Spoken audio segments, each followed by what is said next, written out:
Friends, हम पढ़ रहे हैं chapter number 2 is matter around us pure. इसमें कल हमने पढ़ा प्योर सब्सटेंसेस एंड मिक्सचर्स के बारे में। Then we studied about the homogeneous mixtures and heterogeneous mixtures and their properties. Then true solution के बारे में हमने पढ़ा और प्रॉपर्टीज़ ऑफ ट्रू सॉल्यूशन के बारे में पढ़ा। अब नेक्स्ट आपका आता है colloidal solution. So colloidal solution is a heterogeneous mixture of two or more substances. So a point is to be taken care of here is कि जो आपका true solution था वो homogeneous mixture था।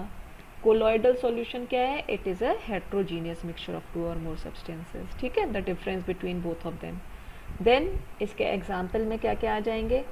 Mixture of starch in water, mixture of egg albumin in water, आपका milk हो गया, air containing dust and smoke, ये सब आपके कोलॉइडल सॉल्यूशन के एग्जाम्पल हो जाएंगे। ये एग्जाम्पल्स याद करने हैं क्योंकि कई बार पूछ लिए जाते हैं। अब आपकी आई कोलॉइडल सॉल्यूशन की प्रॉपर्टीज़। तो सबसे पहले तो यही होगी कि colloidal solution is a heterogeneous mixture. ठीक है। देन नेक्स्ट प्रॉपर्टी क्या हुई कि कोलॉइडल पार्टिकल्स, जो कोलॉइडल सॉल्यूशन में जितने भी पार्टिकल्स होते हैं, they can not be seen bye naked eyes, हम उनको नेकेड आइज से नहीं देख सकते। ऑल्दो जो हेट्रोजीनियस मिक्सचर था उसके पार्टिकल्स को हम नेकेड आइज से देख सकते थे। देन सॉल्यूट पार्टिकल्स जो होते हैं कोलॉइडल सॉल्यूशन को, उनको हम फिल्ट्रेशन से सेपरेट नहीं कर सकते। ऑल्दो जो हेट्रोजीनियस मिक्सचर था उसके जो पार्टिकल्स थे, हम क्या करते थे, उन पार्टिकल्स को हम सेपरेट कर सकते थे। ठीक है। नाउ नेक्स्ट पॉइंट, ऐसे ही सॉल्यूट पार्टिकल्स जो हैं वो कोलॉइडल सॉल्यूशन में सेटल नहीं होते हैं नीचे and the solution is stable. ठीक। तो अब आप ये कहोगे कि ये हेट्रोजीनियस मिक्सचर कैसे हो गया जब इसकी प्रॉपर्टीज़ नहीं मैच कर रही हैं। देखो लास्ट अगर आपका पॉइंट अगर आपको याद हो इसका हेट्रोजीनियस मिक्सचर का, उसमें क्या होता था, आपका जो पर्टिकुलर बीम ऑफ लाइट थी वो पास होती थी, जो पाथ था बीम ऑफ लाइट का वो जो है हमको क्लियरली विजिबल होता था। अब इसमें देखें कोलॉइडल सॉल्यूशन में क्या होता है, the particles scatter beam of light passing through it and the path of the light is visible in the solution. So जो हेट्रोजीनियस मिक्सचर का एक जो पॉइंट था आपका लास्ट वाला point, same point is of the colloidal solution. ठीक है।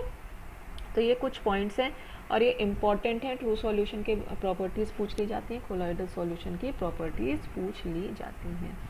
ठीक है। नेक्स्ट आया आपका suspension. Suspension is again it is a heterogeneous mixture of two or more substances. अब सस्पेंशन में क्या क्या आ जाता है, सस्पेंशन का एग्जाम्पल हो गया solution of sand in water, solution of chalk powder in water. ठीक है। या सॉल्यूशन ऑफ, जैसे मैंने कल आप लोगों को बताया था कि सॉ डस्ट इन वाटर। ठीक है। अब देखते हैं कि इसमें क्या क्या रहता है सस्पेंशन में। अब सस्पेंशन और कोलॉइडल सॉल्यूशन दोनों ही हेट्रोजीनियस मिक्सचर हैं, बट दोनों के बीच में डिफरेंस है। वो डिफरेंस है इनकी प्रॉपर्टीज़ में। देखिए सबसे पहले तो सस्पेंशन की प्रॉपर्टी क्या है कि it is a heterogeneous mixture. Second property क्या हो गई, it can be seen, the particles can be seen bye naked eyes. So heterogeneous mixture के इसमें आपके जो हैं चल रहे हैं पर्टिकुलर आपके रूल्स प्रॉपर्टीज़ फॉलो हो रही हैं। Then the solute particles can be separated by filtration, filtration से हम इसके सॉल्यूट के पार्टिकल्स को सेपरेट कर सकते हैं। फिर सॉल्यूट पार्टिकल्स सेटल भी हो जाते हैं और ये अनस्टेबल है। ठीक है।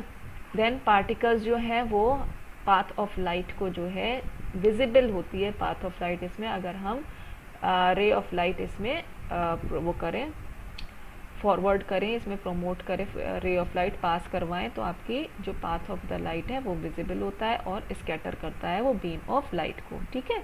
तो this means that colloidal solution, suspensions and heterogeneous mixtures, all of them show Tyndall effect. ठीक। तो यहाँ पे ये आपके दो टाइप की चीज़ें हमने पढ़ी आज, कोलॉइडल सॉल्यूशन के बारे में और सस्पेंशन के बारे में। इन सब का जो है आपका एग्जांपल्स आ जाते हैं, प्रॉपर्टीज़ पूछी जाती हैं। जैसे अब ये देखिए, अब नेक्स्ट फिगर में हम आ जाते हैं। तो लिखा हुआ है पहला आपका solute particles can be separated by filtration. ये पूरा का पूरा फिल्ट्रेशन का सेटअप यहाँ पे लगा हुआ है। जब आप हायर क्लासेस में आ जाएंगे, 11th और 12th में आ जाएंगे, तो आप फिल्टर जब करेंगे तो आप फिल्ट्रेशन का प्रोसेस जब आपको पढ़ाया जाएगा लैब में, वैसे तो थियोरेटिकल तो हम 9-10 तक पढ़ते ही हैं, लेकिन लैब में जब आप प्रॉपर लैब्स करेंगे 11th और 12th में या हायर अपनी क्लासेस में, तब आप ये फिल्ट्रेशन का सेटअप ऐसा करते हैं। और सिंपल आपका फिल्ट्रेशन का एग्जाम्पल क्या हो गया, जैसे कि आपका यहाँ पे गिवन ही है कि solution of sand in water, अगर आप छन्नी से या बारीक कपड़े से छानना चाहो तो आप सैंड को काफ़ी हद तक रिमूव कर सकते हो पानी से, है ना। नेक्स्ट आप देखिए, वही मैंने आपको कल भी समझाया था कि जो सॉल्यूट पार्टिकल्स होते हैं वो हेट्रोजीनियस मिक्सचर के और इसके सस्पेंशन के वो क्या रहते हैं, दे आर अनस्टेबल, ठीक है, और वो सेटल डाउन हो जाते हैं नीचे। जब जो है स्टार्टिंग में ऐसे स्कैटर्ड रहेंगे सारे के सारे पार्टिकल्स, थोड़ी देर बाद आप देखेंगे तो नीचे सेटल डाउन हो जाएंगे। अभी आप इस पूरे को अपने सेटअप को हिलाएंगे तो ये वापस से फिर से सस्पेंडेड हो जाएंगे, यहाँ पे पूरे सॉल्यूशन में स्कैटर्ड हो जाएंगे, ठीक है। Now next is the solute particles scattered light and the path of light is visible. देखिए आपका जो है जितने भी सॉल्यूट पार्टिकल्स होंगे, यहाँ पे देखो दो आपके सॉल्यूशंस ले रखे हैं, एक में जो पाथ ऑफ लाइट है वो विजिबल नहीं है या बहुत कम विजिबल है, दूसरे टेस्ट ट्यूब में जो पाथ ऑफ लाइट है वो विजिबल है। हमने जब लाइट को इस पर प्रोजेक्ट किया है तो यहाँ पे पहली टेस्ट ट्यूब में आपको लाइट का पाथ नहीं दिख रहा है, दूसरी टेस्ट ट्यूब में आपको लाइट का पाथ दिख रहा है। ऐसा ये दूसरा भी फिगर है जिसमें कि दो बीकर गिवन है, इसमें एक में सॉल्यूशन है दूसरा, एक दूसरे में दूसरा सॉल्यूशन है।